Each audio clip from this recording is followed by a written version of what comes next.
Doctor Ambedkar संपूर्ण वाड्मय। मैं जाति जैसी संस्था की जटिलताओं के प्रति सजग हूं और मैं इतना निराशावादी नहीं हूं कि यह कह सकूं कि यह पहेली अगम अज्ञेय है, क्योंकि मेरा विश्वास है कि इसे जाना जा सकता है। जाति की समस्या सैद्धांतिक और व्यवहारिक रूप से एक विकराल समस्या है। ये समस्या जितना व्यवहारिक रूप से उलझी है, उतना ही इसका सैद्धांतिक पक्ष इंद्रजाल है। यह ऐसी व्यवस्था है जिसके फलितार्थ गहन हैं। होने को तो यह एक स्थानीय समस्या है, लेकिन इसके परिणाम बड़े विकराल हैं। जब तक भारत में जाति प्रथा विद्यमान है, तब तक हिंदुओं में अंतर्जातीय विवाह और बाह्य लोगों से शायद ही समागम हो सके, और यदि हिंदू पृथ्वी के अन्य क्षेत्रों में भी जाते हैं तो भारतीय जातपात की समस्या विश्व की समस्या हो जाएगी। उद्धरण चिन्ह। सैद्धांतिक रूप से अनेक महान विद्वानों ने जिन्होंने श्रम की चाह की खातिर इसके उद्भव तक पहुंचने का प्रयास स्वीकारा था, उनको निराश होना पड़ा। ऐसी स्थिति में मैं इस समस्या का उसकी समग्रता की दृष्टि से समाधान नहीं कर सकता। मुझे आशंका है कि समय, स्थान और कुशाग्रता मुझे असफल कर देगी यदि मैंने इस समस्या को वर्गीकृत न करके अपनी सीमाओं से अधिक स्पष्ट करने का प्रयत्न किया। जिन पक्षों को मैं निरूपित करना चाहता हूं, वे हैं जाति प्रथा की संरचना, उत्पत्ति और इसका विकास।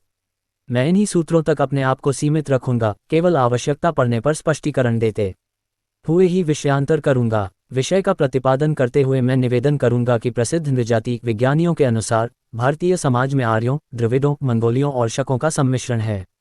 ये जातियां देश देश से शताब्दियों पूर्व भारत पहुंची और अपने मूल देश की सांस्कृतिक विरासत के साथ यहां बस गईं। तब इनकी स्थिति कबायली थी। ये अपने पूर्ववर्तियों को धकेल कर इस देश के अंग बन गए। इनके परस्पर सतत संपर्कों और संबंधों के कारण एक समन्वित संस्कृति का सूत्रपात हुआ।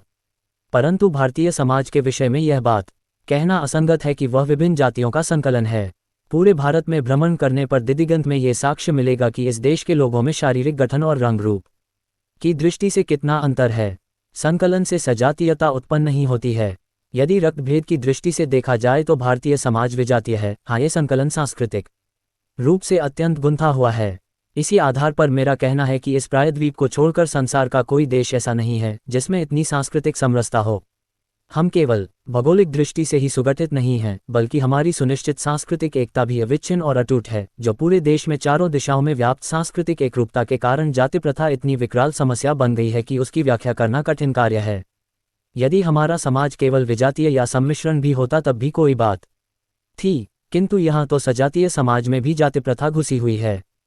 हमें इसकी उत्पत्ति की व्याख्या के साथ साथ इसके संक्रमण की भी व्याख्या करनी होगी।